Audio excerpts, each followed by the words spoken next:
जंग के बीच पाक में अफगानिस्तान के लोगों को मुनीर की फौज टारगेट कर रही है। पाकिस्तान अपने यहां से अफगानी शरणार्थियों को खदेड़ रहा है। पाक के रक्षा मंत्री ख्वाजा आसिफ ने सख्त लहजे में कहा है सभी अफगानियों को पाकिस्तान छोड़कर अपने देश जाना होगा। अफगान के साथ पुराने रिश्तों का दौर खत्म हो गया है। साथ ही कहा अफगान भारत का अच्छा रिश्ता हमारा नहीं है। यानी खुद पाकिस्तान का मंत्री कह रहा है कि भारत और अफगानिस्तान का अच्छा रिश्ता है, हमारा अब अफगानिस्तान के साथ रिश्ता अच्छा नहीं है। इसके बाद भी हमारी जमीन पर करोड़ों लोगों ने पनाह ले रखी है। भारत के साथ अच्छे रिश्ते हैं तो अफगानी आखिर भारत क्यों नहीं चले जाते। ख्वाजा आसिफ बोले पाक क्यों बोझ उठाए, अब भारत इन्हें पाले। इस बयान के बीच अफगानों पर पाक में एक्शन शुरू हुआ। कराची में पाकिस्तानी सुरक्षा बल अफगानी कॉलोनी में घुसे।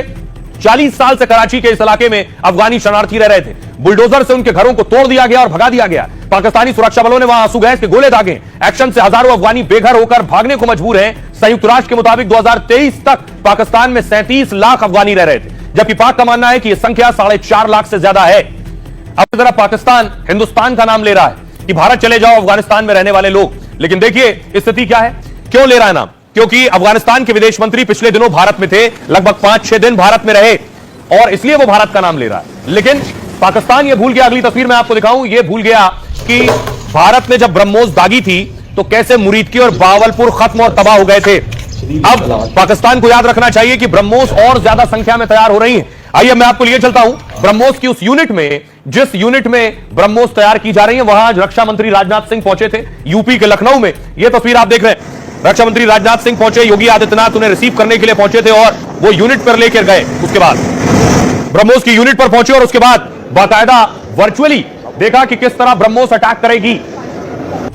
अब देखिए लखनऊ में भारत की पहली फुल स्केल असेंबली यूनिट बन गई है, जहां घातक ब्रह्मोस मिसाइल की असेंबलिंग की जाती है। इसमें सालाना 80 से 100 मिसाइल के उत्पादन की क्षमता है, जिसे आगे बढ़ाकर 150 मिसाइलें सालाना करने का प्लान है, जिससे भारत की जरूरत पूरी करने के साथ निर्यात भी होगा। ब्रह्मोस भारत की एक स्वदेशी और घातक मिसाइल। ब्रह्मोस मिसाइल की रेंज 190 से 400 किलोमीटर के बीच है। भविष्य में इसकी रेंज 500 किलोमीटर से ज्यादा करने की तैयारी, यानी पाकिस्तान के ज्यादातर ठिकाने भारत के रडार पर होंगे। रक्षा मंत्री राजनाथ सिंह ने खुद कहा ब्रह्मोस के निशाने पर पाक की एक इंच जमीन है।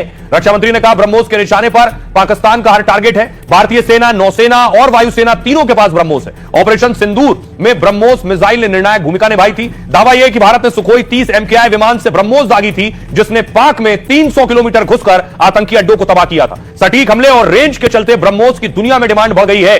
सोचिए भारत ने फिलीपींस से 3000 करोड़ से ज्यादा की ब्रह्मोस की डील की है। ब्रह्मोस मिसाइलों की पहली खेप भारत फिलीपींस को सौंप चुका है। वियतनाम भी भारत से ब्रह्मोस मिसाइल खरीदना चाहता है। भारत ब्रह्मोस, आकाश, तेजस, ड्रोन जैसे हथियार निर्यात कर रहा है इस वक्त। यह हथियार, यह है भारत की ताकत।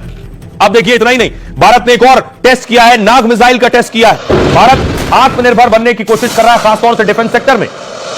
पाकिस्तान अब बम गिराना बंद करे वरना अफगानिस्तान बमबारी करता रहेगा। शुरुआत पाकिस्तान ने की थी। TTP के चीफ को मारने के लिए पहली मिसाइल पाकिस्तान ने अफगानिस्तान में दागी थी। पाकिस्तान और अफगानिस्तान बातचीत से हल निकाल रहे हैं। कतर की राजधानी दोहा में दोनों देशों का प्रतिनिधिमंडल पहुंचा। पाक के दल में रक्षा मंत्री ख्वाजा आसिफ और ISI चीफ आसिम मलिक हैं। अफगानिस्तान की ओर से रक्षा मंत्री मुल्ला मोहम्मद याकूब पहुंचे हैं। अफगान के खुफिया प्रमुख अब्दुल हक वासिक भी मौजूद है। अफगान और पाक के बीच 48 घंटे का सीजफायर हुआ। वो दोहा में होने वाली मीटिंग को सोच कर रखा गया, जिससे मीटिंग होने तक दोनों देशों में शांति की स्थिति बनी रहे। लेकिन पाकिस्तान ने पहले ही सीजफायर तोड़ एयर स्ट्राइक कर दिया। आज की बैठक में सैन्य ऑपरेशन को रोकने की बात होगी, लेकिन अगर दोनों देशों में सीजफायर पर सहमति नहीं बनी तो आने वाले दिनों में स्थिति और बिगड़ सकती है। कतर के पाकिस्तान और तालिबान से अच्छे रिश्ते हैं, इसलिए वो चाहता है कि बातचीत से मुद्दे को हल किया जाए।